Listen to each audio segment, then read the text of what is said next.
सलाम पाकिस्तान 24 न्यूज के साथ मैं हूं मदीहा सईद। मैं हूं हैदर आवाम। हमें यूट्यूब पर बराह रास्त भी देख सकते हैं। youtube.com/1 विजिट कीजिए। सबसे पहले हम खबर आपको दें। इलेक्शन कमीशन ने यूसुफ रजा गिलानी का नोटिफिकेशन फौरी रोकने की तहरीक इंसाफ की इस्तदा मुस्तरद कर दी है। यूसुफ रजा गिलानी के खिलाफ दरख्वास्त नामुकम्मल करार दे दी गई है। आपको अपडेट कर रहे हैं, इलेक्शन कमीशन की जानिब से फैसला किया गया है। यूसुफ रजा गिलानी का नोटिफिकेशन फौरी रोकने की तहरीक इंसाफ की इस्तदा मुस्तरद कर दी गई है। ज़िशान भट्टी हमारे साथ मौजूद हैं, उनसे मज़ीद तफसीलात जान लेते हैं। ज़िशान भट्टी, बताइएगा इस हवाले से।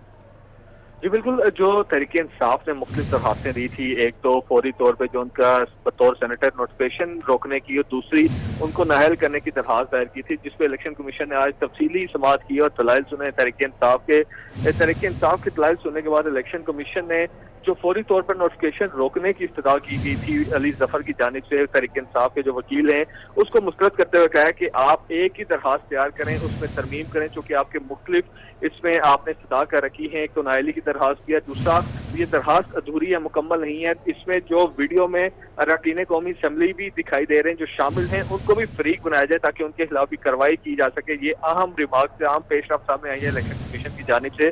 तो तहरीक इंसाफ ने फिर वो मानते हुए ये कहा कि हम आज ही तरमीम करेंगे इस दरखास्त में। तो इलेक्शन कमीशन ने ये हुक्म दिया है कि आप दरखास्त पे तरमीम करके आज ही जमा कराएं ताकि कल दोबारा इससे समाअत की जाए। तो कल तक समाअत मुलतवी कर दी गई है और उसमें ये हुक्म दिया गया है कि फौरी तौर पे जो नोटिफिकेशन रोकने की इस्तदा है वो मुस्तरद करते हैं, जबकि ठीक है, समाअत कल तक मुलतवी कर दी गई है। बहुत शुक्रिया ज़िशान भट्टी आपका।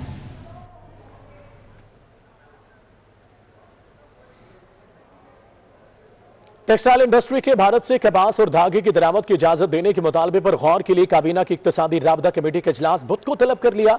ऐसे मौके पर जब मकबूजा कश्मीर में अरसे दराज से भारत के गासिब हुक्मरानों की जानिब से लॉकडाउन है, बाज हल्कों ने कपास और धागे की दरामद पर सवालात उठा दिए हैं। इसी पर बात करते हैं सीनियर दफाई तजियाकार अमजद शुएब साहब से। अमजद शुएब साहब, बताएगा किस तरह देखते हैं तमाम तर सूरत हाल को? कश्मीरी तारीख के तवील तरीन लॉकडाउन का शिकार है और इस वक्त भारत से मुमकिन दरामद का फैसला क्या दुरुस्त है?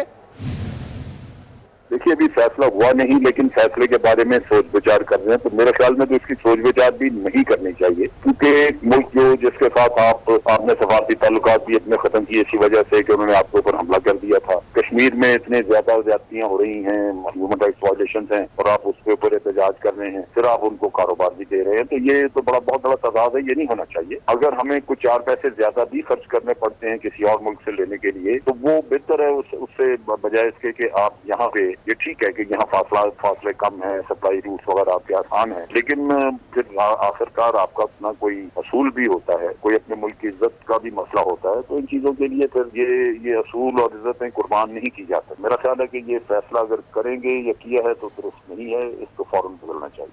देखिए, कश्मीरी तो बिल्कुल डेफिनेटली उनको भी इस चीज का अफसोस होगा, धक्का लगेगा, लेकिन मैं अपने तौर पे एक कौम की हैसियत से सोचता हूँ कि हमारी भी अपनी कोई इज्जत है और कुछ असूल हैं इस कौम के। अगर हम बिल्कुल अपने असूलों को कुर्बान कर दें तो फिर हमसे हर तरह की तवक्को की जाएगी, कश्मीर के मामले में हो या किसी और मसले पे हो। तो ये जब आप असूलों की बुनियाद पे कोई फैसला करते हैं, जैसे आपने फैसला असूलों की बुनियाद पे किया हुआ है कि हम इसराइल को तस्लीम नहीं करेंगे, तो फिर आज दिन तक नहीं किया। बहुत सारे लोग कहते रहे कि इससे ये फायदा हो सकता है, वो हो सकता है, लेकिन हमने नहीं किया क्योंकि हमने कहा ये हमारा असूल है। ये तो असूल की बुनियाद पे किए हुए फैसले कभी कुर्बान नहीं करने चाहिए, बेशक उसमें आपको कुछ नुकसान भी उठाना पड़ जाए। बिल्कुल ठीक है, आपके वक्त का बहुत शुक्रिया। अमजद शुएब साहब हमारे साथ थे। टेक्सटाइल इंडस्ट्री के भारत से कपास और धागे की दरामद की इजाजत देने के मुतालबे पर गौर के लिए काबीना की इक्तिसादी राबता कमेटी का इजलास बुध को तलब कर लिया गया है। ऐसे मौके पर जब मकबूजा कश्मीर में अरसे दराज से भारत के गासिब हुक्मरानों की जानिब से लॉकडाउन है, बाज हल्कों ने कपास और धागे की दरामद पर सवालात उठा दिए हैं। दिफाई तजियाकार नादिर मीर साहब हमारे साथ हैं, उनसे भी इसी सिलसिले में बात करेंगे। नादिर मीर साहब, आपके वक्त का बहुत शुक्रिया सर। बताएगा, तवील तरीन लॉकडाउन है कश्मीरी तारीख में, इस वक्त भारत से मुमकिन दरामद का फैसला क्या दुरुस्त है? पाकिस्तान खित्ते में बल्कि सारे खित्तों में अमन चाहता है और अमन की कोशिश कर रहा है, लेकिन जहां तक भारत का तल्लक है, भारत पाकिस्तान के खिलाफ जो जारियत करता रहा है और कर रहा है दहशतगर्दी की, और कश्मीर पे कब्जा बढ़ा चुका है और जुल्म भी बढ़ा रहा है, उस हाल में भारत के साथ किसी किस्म की तिजारत करना या किसी किस्म की बातचीत करना, जबकि कश्मीर का मसले की बात ना हो रही हो या कश्मीर हल ना हो रहा हो, तो उसको नहीं करना चाहिए। हमारा मौक़िफ़ बिल्कुल क्लियर है इसके ऊपर, कश्मीर फर्स्ट। जब तक आप इस पॉलिसी में नहीं रहेंगे, आपका मसला ना कश्मीर का हल होगा और ना बाकी मसाइल जो आपके हल होंगे, क्योंकि जो भी करेंगे आप अमन की खातिर तो आप कर रही हैं, लेकिन वो वन साइडेड होगा, क्योंकि भारत तो तब से अभी जमाए हुए पाकिस्तान के खिलाफ जारियत के बाकी सारे तरीके भी हाइब्रिड वॉर के वो भी चला रहा है। तो इसलिए पाकिस्तान नेशनल रिफॉर्म मूवमेंट का मौक़िफ़ बिल्कुल क्लियर है इस पे, कश्मीर इज पाकिस्तान, और हमें भारत के साथ कोई भी किसी भी रवाबत या किसी किस्म की रिलेशनशिप या एंगेजमेंट नहीं करनी चाहिए जिसमें कश्मीर से मसले का हल ना निकलता हो। बिल्कुल ठीक है नादिर मीर साहब, आपके वक्त का बहुत शुक्रिया। खबरों का सिलसिला जारी रहेगा मगर इस ब्रेक के बाद हमारे साथ रहिए। Welcome back. साबिक वज़ीर आज़म शाहिद खाकान अब्बासी का कहना है कि आज मुल्क में पार्लियामान मफलूज हो चुकी। जो 6 मार्च को प्रेस कॉन्फ्रेंस के दौरान किया गया वो सब ने देखा। क्या अब हम मुसल्ला होकर प्रेस कॉन्फ्रेंस किया करें? क्या ये मुल्क को उन्हीं रिवायात के तहत चलाएंगे? शाहिद खाकान अब्बासी ने सेनेट इंतखाबात में मुमकिना मुदाखलत पर शदीद तनकीद की है। ज़ाती तौर पर सोच रहा हूँ कि DGISPR को लिखूँ कि आपने वादा किया था कि कोई मुदाखलत सियासत में नहीं होगी, लेकिन जो कुछ हमने सेनेट के इलेक्शन में देखा है वो सरीहन उसकी खिलाफ वर्जी है। आज मुल्क के अंदर जो पार्लियामान का निज़ाम है मफलूज है, रवायात ख़त्म हो चुकी हैं। आपने जो कुछ देखा 6 मार्च को पार्लियामान के बाहर कि किस तरह एक प्रेस कॉन्फ्रेंस पर हमला किया गया। आज मुल्क के मामलात, मुल्क के मसाइल इन्हीं इलेक्शनों को, इन्हीं पार्लियामान की रवायात को, इन्हीं इखलाकी कदरों को तबाह करने की वजह से है। जब तक हम वापस आइन के रास्ते पर नहीं जाएंगे, कानून के रास्ते पर नहीं जाएंगे, तो हमारा मुल्क आगे नहीं बढ़ सकता। ये बात बड़ी वाज़ेह है, यही बात PDM कर रही है। कल 7 घंटे का इजलास हुआ और ज़्यादा बातें वहाँ पर यही हुई कि किस तरह मुल्क के मामलात को वापस राय रास्त पर डाला जा सकता है और उसके लिए PDM क्या किरदार अदा करेगी। और आपको अपडेट करेंगे, बलूचिस्तान से आज़ाद नौमुंतखब सेनेटर मोहम्मद अब्दुल कादिर ने तहरीक इंसाफ में शमूलियत इख्तियार कर ली। PTI ने सेनेट इलेक्शन में अब्दुल कादिर को टिकट देकर वापस लिया और ज़हूर आगा को दिया जो हार गए थे। बलूचिस्तान से आज़ाद नौमुंतखब सेनेटर हैं मोहम्मद अब्दुल कादिर, जिन्होंने तहरीक इंसाफ में शमूलियत इख्तियार कर ली है। PTI ने सेनेट इलेक्शन में अब्दुल कादिर को टिकट देकर वापस लिया और ज़हूर आगा को दिया था जो कि हार गए थे।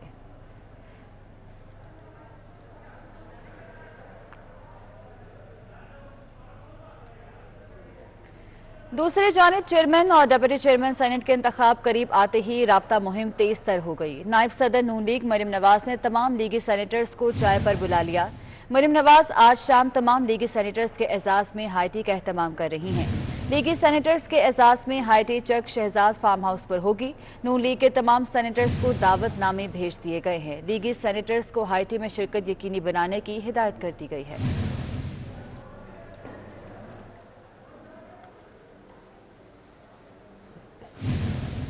वज़ीर दिफा परवेज खट्टक और मौलाना अब्दुल गफूर हैदरी की इस्लामाबाद में मुलाकात हुई। मुलाकात के बाद मीडिया से गुफ्तगू में परवेज खट्टक ने कहा मौलाना अब्दुल गफूर हैदरी को ऑफर की है कि वो हमारे डेप्यूटी चेयरमैन सेनेट बन जाएं। हैदरी साहब, आप तो खैरियत से मुलाकात करने आए हैं, डिप्टी चेयरमैन के उम्मीदवार भी आप PDM के। हम अपने चेयरमैन से मिलते रहते हैं, यहाँ के मुलाकात का क्या मतलब? तो ये क्या अभी इजलास होने वाला है बिजनेस कमेटी की, बिजनेस एडवाइजरी कमेटी की, तो उसमें अभी शरीक होंगे आप शेड्यूल भी तय करेंगे। आपको बता दिया गया कि आप डिप्टी चेयरमैन के उम्मीदवार हैं? मुझे अभी तक किसी ने बताया। तो हैदरी साहब 12 मार्च के बाद भी ये आपके चेयरमैन होंगे? 12 मार्च के बाद मैं ये नहीं कह सकता, मुझे अभी तक PDM ने नहीं कहा, PDM ने नहीं कहा कि मैंने कोई डिप्टी चेयरमैन बनना है। हुकूमत बाज़ाब्ता ऑफर कर रही है चेयरमैन साहब से, वैसे हम मिलने आए जैसे के मुताबिक मिलते रहते हैं उनसे। करेंगे उस्मान खान हमारे साथ है। उस्मान, मुलाकातों का सिलसिला जारी है और ऑफर्स भी दी जा रही हैं, क्या सूरत हाल है यहाँ की? जी बिल्कुल, आज JUI के जो सीनियर रहनुमा है और नौमुंतखब सेनेटर मौलाना अब्दुल गफूर हैदरी की चेयरमैन सेनेट साबिक संजानी से मुलाकात हुई। तो वफाकी वज़ीर दिफा परवेज खट्टक भी यहाँ पर पहुंचे। वापसी पर तीनों रहनुमाओं ने गुफ्तगू में जो हुकूमती वजीर दिफा है परवेज खटक, उन्होंने मौलाना अब्दुल गफूर हैदरी को ये ऑफर दिया है कि वो हमारी तरफ से डिप्टी चेयरमैन का उम्मीदवार बन जाए और हम उनको मुकम्मल सपोर्ट करेंगे, जिस पर JUI ने उनकी ऑफर को जो है वो मुस्तरद किया है। साथ ही साथ गुफ्तगू में मौलाना अब्दुल गफूर हैदरी ने कहा है कि मुझे जिस पर उन्होंने कहा कि हमें ऑफर तो दी गई मगर हमें बाज़ाब्ता तौर पर अभी कुछ नहीं पता। साथ ही साथ परवेज खटक ने कहा कि हमने मौलाना अब्दुल गफूर हैदरी को ऑफर दी कि वो हमारे डिप्टी चेयरमैन बन जाए, जबकि साथी ने जब सवाल किया मौलाना अब्दुल गफूर हैदरी जी के PDM ने आपको डिप्टी चेयरमैन का उम्मीदवार बनाया, तो उनका कहना था कि मुझे बाज़ाब्ता तौर पर कोई आगाह नहीं किया गया, सोशल मीडिया से ऐसी खबरें सुन रहा हूँ। साथ ही साथ मौलाना अब्दुल गफूर हैदरी ने कहा कि सादिक ज़रदानी हमारे चेयरमैन से उनसे हमारी मुलाकातें होती रहती है, जबकि उन्होंने ये भी कहा कि 12 मार्च के बाद मैं नहीं कह सकता कि सादिक ज़रदानी हमारे चेयरमैन होंगे या नहीं। जी, तफसीलात के लिए शुक्रिया उस्मान। एक बार फिर बात करते हैं। नेपरा ने बिजली 89 पैसे फी यूनिट महंगी कर दी। बिजली जनवरी 2021 की फ्यूल एडजस्टमेंट की मद में महंगी की गई। नेपरा ने बिजली महंगी करने का नोटिफिकेशन भी जारी कर दिया है। एक बार फिर बिजली महंगी होने जा रही है। नेपरा ने बिजली 89 पैसे फी यूनिट महंगी कर दी। बिजली जनवरी 2021 की फ्यूल एडजस्टमेंट की मद में महंगी की गई। नेपरा ने बिजली महंगी करने का नोटिफिकेशन जारी कर दिया है, तो बिजली मजीद महंगी हो गई है। सारिफीन पर 6 अरब 90 करोड़ रुपए का इजाफी बोझ पड़ेगा। वाज़ेह है बिजली को मजीद महंगा कर दिया गया है। 89 पैसे फी यूनिट महंगी की गई है यह बिजली। अवैस कियानी हमारे साथ है, अवैस बताएगा बिजली मजीद महंगी कर दी गई।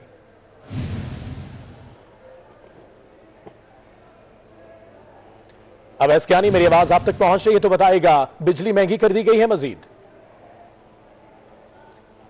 अब ऐसे राब्ता बहाल करते हैं। बिजली को मजीद महंगा कर दिया गया है। 89 पैसे फी यूनिट महंगी की गई है यह बिजली जनवरी 2021 की फ्यूल एडजस्टमेंट की मद में महंगी की गई है। नेपरा ने इस हवाले से नोटिफिकेशन भी जारी कर दिया है। बिजली जनवरी 2021 की फ्यूल एडजस्टमेंट की मद में महंगी की गई है। सारिफीन पर 6 अरब 90 करोड़ रुपए का इजाफी बोझ पड़ेगा।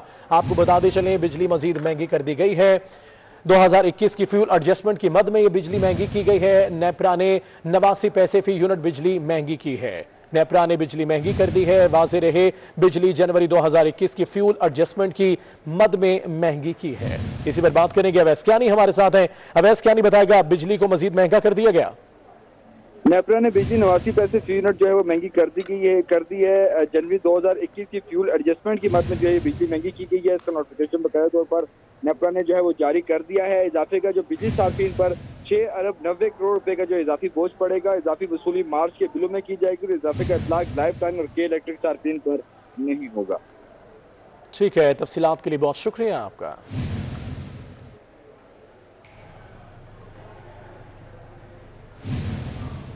खबरें और भी हैं मगर एक ब्रेक के बाद खुशामदीद कहेंगे। वज़ीर आज़म के नुमाइंदे खुसूसी बराए मजहबी हमांगी हाफिज ताहिर महमूद अशरफी मुल्तान में गुफ्तगू कर रहे हैं। आपको बराह रास्त दिखाएंगे। सियासी मजहबी जमातों से पूछना चाहता हूं, कहना चाहता हूं कि क्या इस्लाम के मुकद्दसात सिर्फ हुकूमत के या उलमा के या मेरे हैं, आपके नहीं हैं?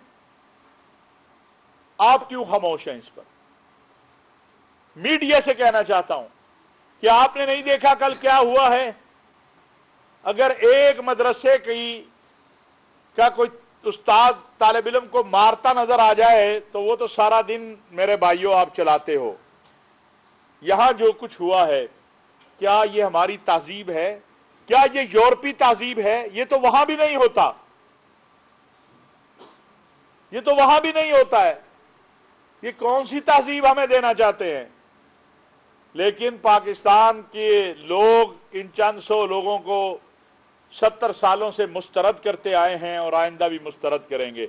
औरत के हक की बात है तो अल्हम्दुलिल्लाह हम अपनी माँ, बहन, बेटी के साथ खड़े हैं। अल्लाह के नबी सल्लल्लाहु अलैहि वसल्लम ने फरमाया खैरुकुम लिअहली, तुम में से बेहतरीन वो है जो अपने अहल के लिए बेहतर है। तो ये कैसे मुमकिन है? मेरे आका अलैहि प्रेस कॉन्फ्रेंस आप मुलाहिजा कर रहे थे, आगे बढ़ते हैं। आपको बताएं यहाँ वक्त तो एक ब्रेक, हमारे साथ रहिए। Welcome back. शहाब साकिब के टुकड़ों को स्पेस म्यूजियम में रखने के ख्वाहिशमंद शहीद नियाजी बने 24/9 के मेहमान। शहीद नियाजी कहते हैं शहाब साकिब जनवरी 2020 में बलूचिस्तान के इलाके योब में गिरे थे, जिसके 150 ग्राम टुकड़े लोगों से खरीद कर महफूज कर लिए। शहाब साकिब को स्पेस म्यूजियम में रखा जाए ताकि इन पर तहकीक आगे बढ़ सके। शहीद नियाजी गेस्ट मॉर्निंग शो में थे। एक्चुअली ना 2020 में जनवरी 6 को जो मैं गिरा था ये शाह साकिब, काफी मतलब इंटेंसिटी काफी बड़ा भी था और धमाके की आवाज भी आई थी जी। तो हुआ ये था इसके साथ कि वो माइनिंग कम्युनिटी है वहाँ पे मिनरल वगैरह की, तो वो उन्होंने अमेरिका में जाके ना उसको ऑप्शन ऑफ कर दिया पत्थर को। अच्छा। फिर वहाँ एरिजोना स्टेट यूनिवर्सिटी है, तो वहाँ के जो मेटेराइट डीलर्स वगैरह कलेक्टर्स होते हैं उन्होंने वो हासिल किया सैंपल और वो क्लासिफिकेशन के लिए भेजी उधर यूनिवर्सिटी। तो उन्होंने फिर उस पर रिसर्च करके इसकी कैटलॉग में डाल दिया, मतलब मेटेराइट्स के। कि मेरे पास एक अपना म्यूजियम का एक सेटअप है छोटा सा, ट्रेजर्स ऑफ पाकिस्तान के नाम से, जिसमें मैं पाकिस्तान की हिस्ट्री और जितनी भी कलेक्टेबल चीजें हैं उसको गैदर करता हूँ और अपने पेज पे लगाता हूँ और डिस्प्ले भी करता हूँ। कुछ पीसेस ढूंढे यहाँ पे पाकिस्तान में। अच्छा। कि अगर कुछ बचे हैं तो वो मैं हासिल करूँ। तो फिर जब ये मेटेराइट कुछ लोग मिले तो उनसे मैंने कांटेक्ट किया, तो काफी मतलब महंगे बेचते थे वो। कुछ कांटेक्ट किया था मैंने साइंस सोसाइटीज को और कुछ यूनिवर्सिटीज को, तो वो मतलब उनके पास फंडिंग नहीं थी इतनी, तो फिर मैंने खुद ही मतलब पैसे जमा करके काफी थोड़े से सैंपल्स इकट्ठे कर लिए जो मैं डिस्प्ले भी करूँगा साइंस फेस्टिवल्स में और डिफरेंट जो रिलेटिव मतलब रेलेवेंट चीजें हैं वहाँ पे जाके डिस्प्ले करूँगा इसको। इसी के साथ न्यूज स्टूडियो से फिल्म कितना आप देखते रहिए 24 न्यूज। बाखबर 24 घंटे।